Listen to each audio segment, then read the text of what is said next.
Hey guys, this is Asif Qadir of Rematch Premier Selections. I'm here with my friend Chris Jackson. He's the home inspector from ProTech Home Inspections. Hey Chris, how are you doing today? Good, how's it going? Very good, thank you. So we're here inspecting one of my clients' purchase here in Arlington, Virginia. And I wanted to bring this to you and talk to Chris about what to look for in a home inspection, what are the common mistakes buyers make, and what, as an inspector, what do they look for when they start inspecting. If you have any questions, please feel free to comment below and I'll ask Chris and I'll be happy to get the answers for you. So Chris, what do you look for when you come and inspect a home? What do you look for in a home? Well, we pretty much look for everything. For example, today we're doing a condo. So with condos, you're basically not responsible for the exterior components, but we do check all the components in the house, like the electrical, the plumbing, heating, all the kitchen appliances, outlets, windows, and so on. So as, for example, today we were going through this house and we were checking the HVAC system. And what we do over here with HVAC in condos, we look and for the most part, you have a variety of different HVAC systems, but today this is a heat pump system. And this works in conjunction with the exterior portion. Now we will inspect this heat pump and we'll inspect the exterior portion as well. This unit here is from 2002, and what we discovered in here is a common problem. I mean, you have a heat pump next to a dryer. In the summertime, this is your duct where all the cold air comes through. This metal gets cold, this dryer's on and it's warm, and in an area like this, you get a lot of condensation. So what we see here is water stains and some microbial growth. Now, it's not hard to clean this area because mold doesn't grow on hard surfaces. It grows on the debris of the hard surfaces. So this can be cleaned up. But the concern is, this is your system here. This is the return. If the microbial growth is airborne, it can go into the return and push through the air supply in here. So we definitely recommend this getting cleaned and perhaps maybe even some air samples. Very good. Thanks for sharing, Chris. Okay. So Chris, when we are inspecting a home, and how do you check for moisture if there's something that's behind the walls and you and I can't see? What do you guys use and how do you handle that? Well, we use a flare gun, and this is almost like an extra set of bionic eyes, to say. This will detect any,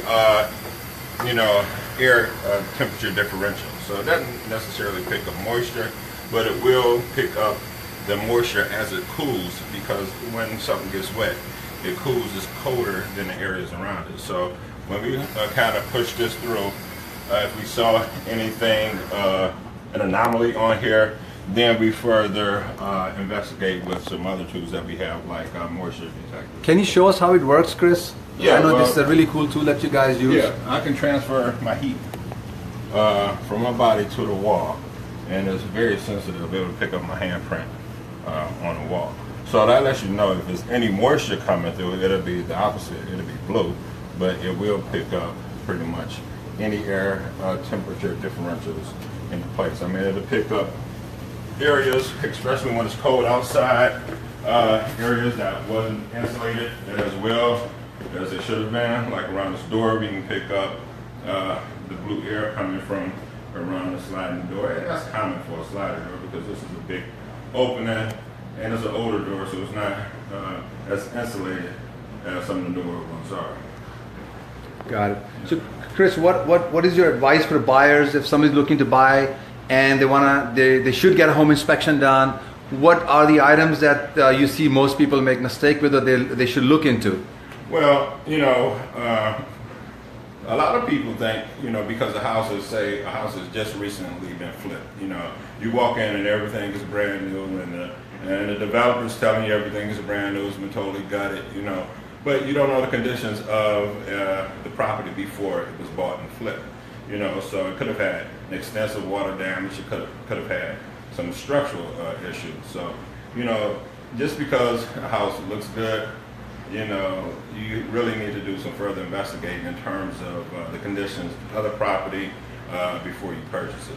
So that's why it's good to come in get these home inspections, and especially in a renovated home, I would highly recommend mold inspections, because that's where I get some of my highest readings on mold inspections. Is some of the renovated houses that has been sitting up for years and recently been renovated, and they did all the nice things, but they didn't scrub the air, they didn't remediate any issues that was done prior to them purchasing the property. Got it. Very good. Thank you for sharing that, Chris. All right. Any advice for the buyers besides getting the mold inspection done and always get the home inspection done? Anything else that you'd like to share with us today? Hey, yeah. The most important thing is probably getting a great agent. Oh, thank you. I appreciate it. Right. So that brings me in the picture here. So guys, if you have any questions about home inspections, feel free to shoot me an email, send me a text. I'll be happy to talk to Chris and answer the questions for you. If you're looking to buy or sell a home, we must do a home inspection. Some of our sellers, we do pre-listing home inspections. So we come to find out all the issues that may arise later on in the home inspection, and we can get all the issues resolved, so that way we do not lose a serious buyer, we do not scare a buyer away. So it is always a great idea to work with great inspection team. Chris takes care of it. Chris is in the ProTech inspections, yeah. And they're my most favorite company, and they do a lot of work for me, and I trust these guys. So if you're looking to buy a home, give me a call. If you have a property that needs work, if you're looking to sell a home, give us a call. Let's sit down and talk and discuss your real estate needs. Happy holidays to everybody. Enjoy your week. Thank you. All right. Bye-bye.